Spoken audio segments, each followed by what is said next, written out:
Hey, this is Brett Endy's professional dog trainer. So I just wanted to start the camera rolling. I really didn't know what I was going to say about this. I commented earlier today, there's, as usual, some dog trainers infighting. And when I call it infighting, it's people who are like coming more or less from the same school of dog training kind of approach to it.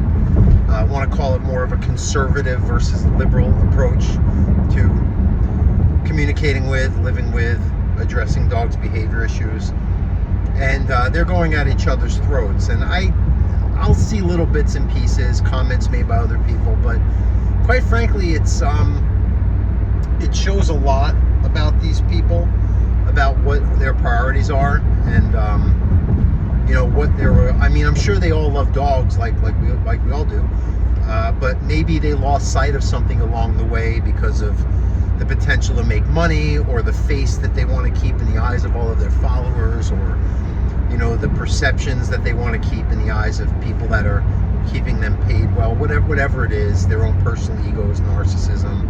I don't want to say names because but quite frankly, with the exception of one of them, I'll call him Mr. Rogers. He actually is, I don't want to say it's not about this, but he's actually regarded me, maybe because we're in a similar geographical area, or I have a friend that's a friend of his, I guess, I don't know. And then there's I'll call him Jean-Claude Van Damme. I think we have an ego issue here. And then another guy, I don't know, I'll call him Sly Stallone. I think he's a good guy, and I know he loves dogs. You can just see it in him. His heart is there. I know a dog man when I see one. But again, I think, in his way, I think Sylvester Sly, I think he's out of the trio here that I'm referring to. I think he's probably the least agenda-minded and and doesn't really have an agenda as strong as the other ones. The one who people hold in the highest regard, quite frankly, I see things going on there that personally I wouldn't want to be around. As great, skillful and whatever trainer this person, and that's undeniable. All three of these people, I respect the shit out of all of them as trainers. It has nothing to do with it. This is just character and being flawed human beings, as we all are. Just some of them try harder to hide it, or people fall for it more based on whatever their shtick is, or whatever they present that makes people gather around them and follow support, regardless of what they do or don't do.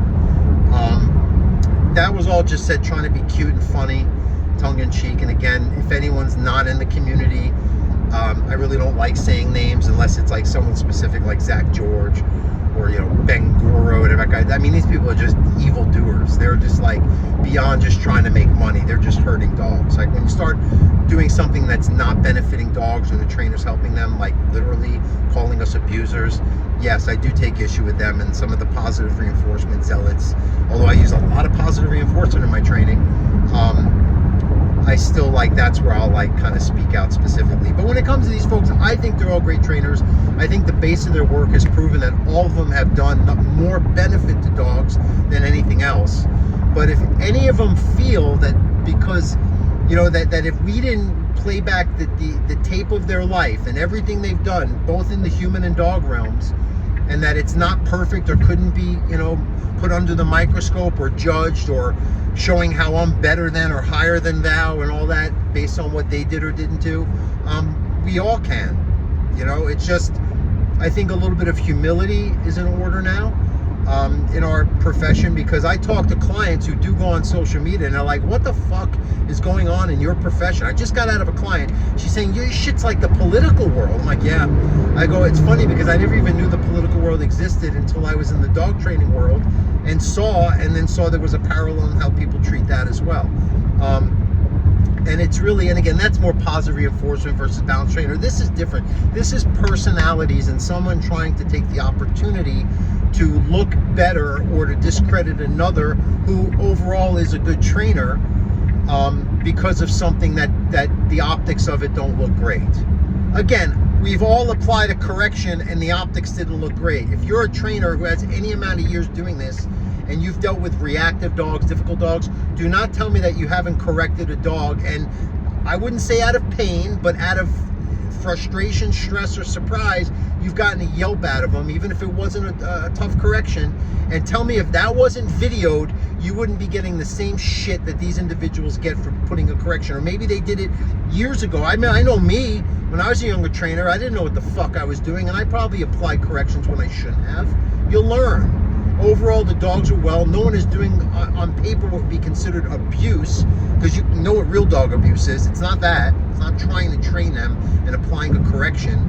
It's way beyond that, right? So, again, I just think these people should focus on their dogs, their clients, their followers, their subscribers, their cronies, whatever it is, especially when you know that you speaking out about it is going to really, like, oh, you're supposed to be like at the top of Mount Olympus here, Van Damme. You're speaking out against Mr. Rogers, who, you know, again, like, I know Mr. Rogers is making money off social media too, and he has a face to save too, but reality is that they all are good dog trainers, right? Why don't we, like, again, try to work harder on these people who are not letting us use the tools, the people who are saying horrible things about us, who haven't proven themselves as dog trainers.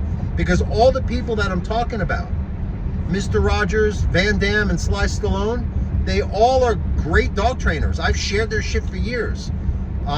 You know, again, but I have nothing to benefit from them. So again, I just want to have respect and not say their names directly to people outside of our community who probably know exactly who I'm talking about. But nonetheless, I made that post today. I don't want to be around that. I don't care. I want to help dogs. So if I'm going to talk, I hope it's people that are going to be open-minded to learning or not about what I'm going to teach. It's the way I do it. It's my perception. It's my own personal experience in life that drove me to not only becoming a dog trainer, but to approaching dog training in the way that I do. And I'm sure people, that's, again, someone commented, and I appreciate the honesty, that they are going to present something at the conference, and they're nervous because of, you're going to get judged. You're going to get people who can't have enough empathy to see the merit in what you're trying to do and say, well, this person overall has a body of work, as they've only been helping dogs, and even if I don't agree, on paper I see what they've been doing. Or if you don't, go right along with the person before you make a statement, and see again what they're doing on a daily basis, what they wake up and what they've done consistently over the course of time. But again, this is the stuff that I'll admit I'm nervous as shit about. Like, I'm gonna say something and be like, this guy's some autistic freak, or he doesn't know what what does he mean these dogs are like people, neurodivergence. I get it. I'm going to come across that ignorance, and I would rather, and I'll tell you here now, if you even took the time to listen to this up into the 8-minute mark, don't go to my talk. I'd rather talk to one person. I'd rather talk to the handful of people that the little group of people that we've always communicated and shared and been civil and respectful and complimentary and helpful. Like, please, that's all I want there. I told one of my friends, I'm like, just come with me to the conference. That's all. I'd rather the people who support or people who are interested and open-minded and learning. But I don't need to start, like, my biggest thing, I'm going to go do a talk. One of these people is going to now have some feedback of, like, now, because I'm revealing exactly what I do and how I talk about dog training and teach it. And they're going to disagree because they either just don't understand, or they're just not willing to realize that it's not only their way that works. And they're going to make a video about me and all that, and I'm going to get pissed and offended. This whole fucking cycle is why after my show, I just decided to just step out, and I'll post, you see me playing with my dogs and doing things like that. And I do some stuff on YouTube, but reality is I don't want to deal with it. I don't want to hear about how I don't know what I'm doing, or I'm this or that, from people who probably don't do what I do every day. Or if they do, then keep doing it. That's why the whole point is these are 3 trainers that all have proven themselves to be some of the best at what they do, and they're going in this fucking circle over some nonsense. Should make a movie. It's a new action movie. Van Damme versus Stallone. Who was the other guy?